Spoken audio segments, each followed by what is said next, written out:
Hello everybody, this is GamerGar. Welcome back to another Stardew Valley 100% completion Let's Play. We are now entering the first week of summer, and I can tell you right now what a week it's going to be. Let's take a look at the calendar for the month.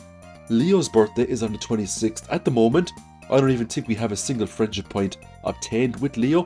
The 26th would be the perfect date to max Leo out. We just have to make sure we have a good iridium quality rabbit's foot and the star drop tea. So we're now doing the help wanted quests, and we're accumulating even more prize tickets to get more star drop teas. Harvey loves a good coffee, so we're still making the rounds, and we're trying to give as many loved gifts to all of the Stardew Valley NPCs as possible. We're now going to visit Pierre. It is time to purchase the summer crops. Now, because we're in year number 2, Pierre has a new crop that we can mass purchase now, and that's the red cabbage seed. So we're going to purchase 30 of those, just like everything else. 15 to ship off, and then the rest for cooking recipes and other bits and bobs. We're now going to go to Sandy in the desert, and we are going to spend more or less the rest of our money on the powerful Starfruit seeds. We're going to get at least 2 full stacks of this stuff, and because we're in summer, it only makes sense to plant it on our primary farm. Once we have all of this lovely Starfruit purchased, we now have to spend the next at least 2 days hoeing up huge portions of our farm and planting these crops. We also need to make sure that we have enough scarecrows to cover all of the ground that we're going to till up here as well. So I just skipped time here, as you can see, with now 6:20, and it's only now that I'm just planting these crops. And that just goes to show how long it took me to prep this farm for the Starfruit. But it's going to pay off greatly. We are going to make millions of gold once we convert all the Starfruit into Starfruit wine. We're not going to sell this raw like we did in the last batch of Starfruit. By the time all this Starfruit is fully matured, we should have lots of sheds built and lots of cakes ready to go. Before you know it, you're going to see the warp obelisks, you're going to see the gold clock, and you're going to see perfection. Once perfection has been obtained, there's just a small handful of Steam achievements left to 100% the game, but those achievements are not easy. And we haven't even touched off Journey of the Prairie King yet. It is one very hard minigame. Will we persevere? I don't know, but we're going to find out very soon. Now, it did take us the bones of 2 days to set up this farm, just the way we wanted, but it's worth it. Big time investment, but it's going to go a long way. Most of the money needed for the warp obelisks and the gold clock will be harvested right here. That Starfruit's going to get us millions and millions of gold.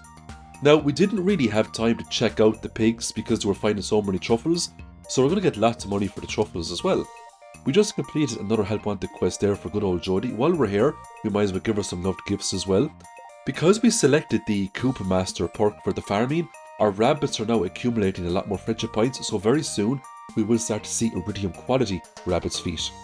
We had some quests here for the special orders board, Cave Patrol and Crop Order.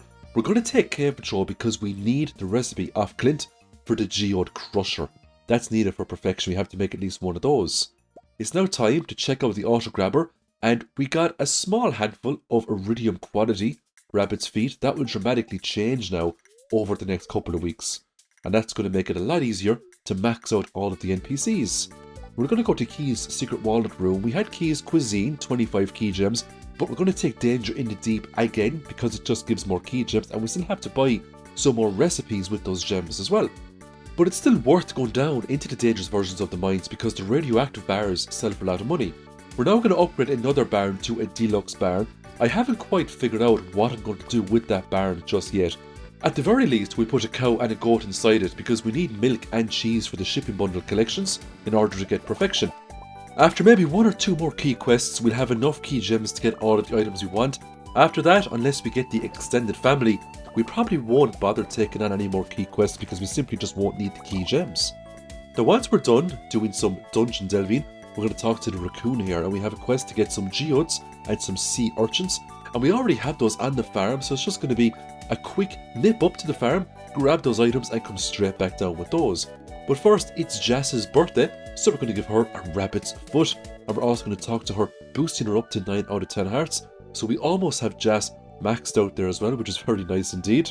Once we're finished with Jass, we're going to go straight back into the dangerous version of the mines. We're on the mid-tier of the mines at the moment. Now, these little mushroom fellas, we can actually kill these to try to complete the quest that Clint gave us. Despite the fact that he wants us to kill dust sprites, these mushrooms count as dust sprite kills because they're just a hardened version of the dust sprite. So it's nice to hit two birds with the one stone there. And once that quest has been completed, we will get the Geode Crusher off Clint. We picked up a very cool item here known as a mannequin, and this is the female version.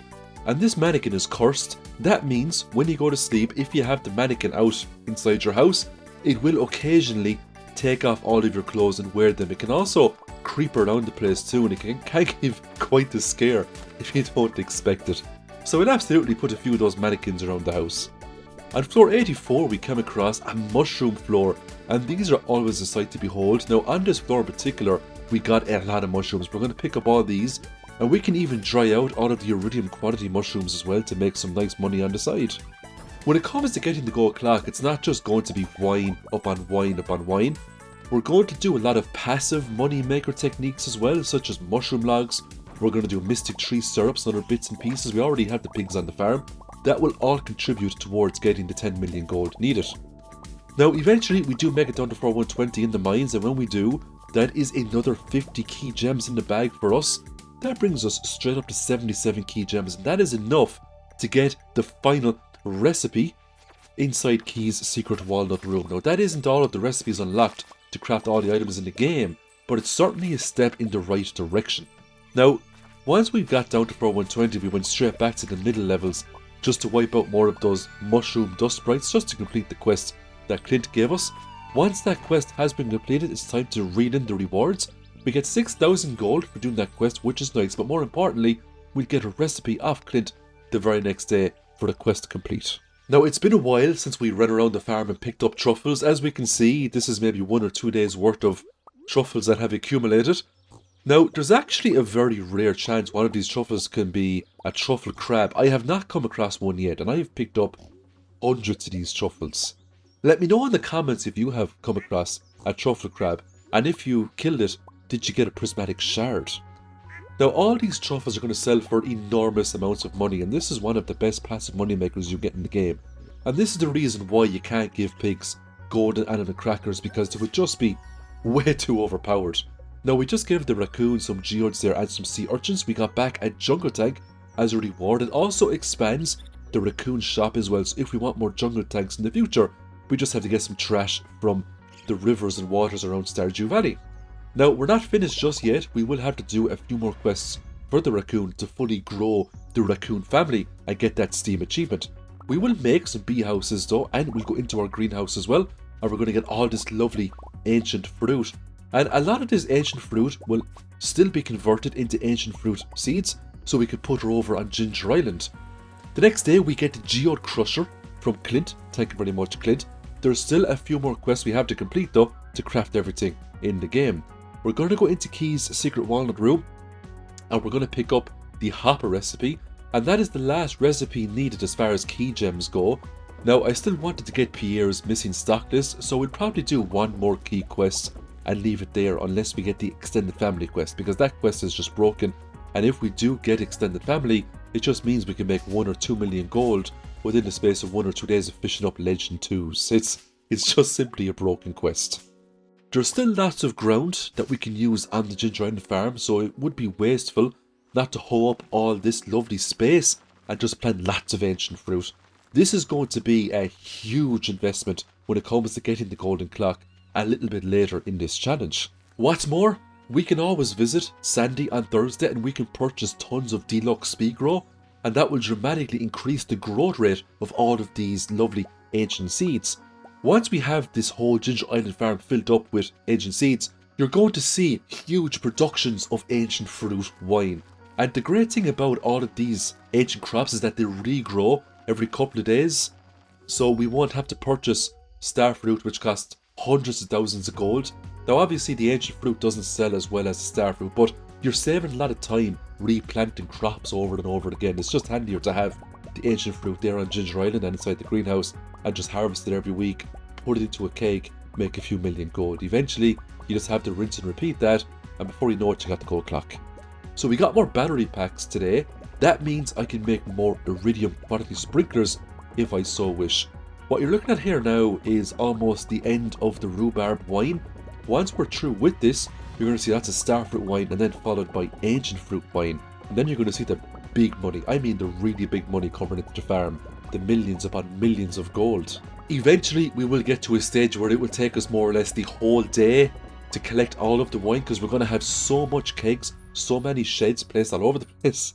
But it has to be done to get the best of the best the game has to offer. After trading in some jades to get staircases, I went to the travelling cart, and the travelling cart had a portrait of Penny. And what better way to honour my wife and hopefully persuade her into having kids is to hang up a portrait of her inside our lovely cozy home. And that's what we're going to do right now. So it's now time to take on some more quests. We have need therapy. Now, in all fairness, George was looking for this last year. He did have to wait a year, so he wasn't too impressed. But you know what? It's better than nothing, right? Now, we will make it up to good old George, and we will give him a rabbit's foot, increasing his friendship points. So we're getting there now with most of the Stardew Valley NPCs. I just gave Jas another rabbit's foot here. That's just put up to 10 out of 10 hearts. You don't have to get all of the NPCs to 10 hearts to get perfection, or to even 100% the game. I just do it because it's nice when you open up your inventory and you click on the heart symbol and you see that you have everyone maxed out. And I think when you're going for 100%, despite the fact that it's not an achievement, it's still nice to have it. So Penny wants to do up the bedroom, and I told her to go with something cozy. So within the next few days, she will do just that, and she will enhance our bedroom and make it look like a nice cozy space for both of us. And then maybe, who knows, we can have kids hopefully. The pepper poppers are ready. Penny gave me one and I'm going to eat that, and what's good about this cutscene is that it actually gives you a little bit of energy. 7 energy there, which is very nice. And that is the end of another Stardew Valley Let's Play, but first, let's get some cows and goats. We're going to name this after one of our newest channel members, Rebecca. Welcome to the Gamer members. And we're also going to get a goat, and we're going to call the goat Chase9912. You're also very much welcome. I will see you all in the next video, everyone. I hope you have a great week, and subscribe and like if you want to see more Stardew Valley content just like this. Bye for now.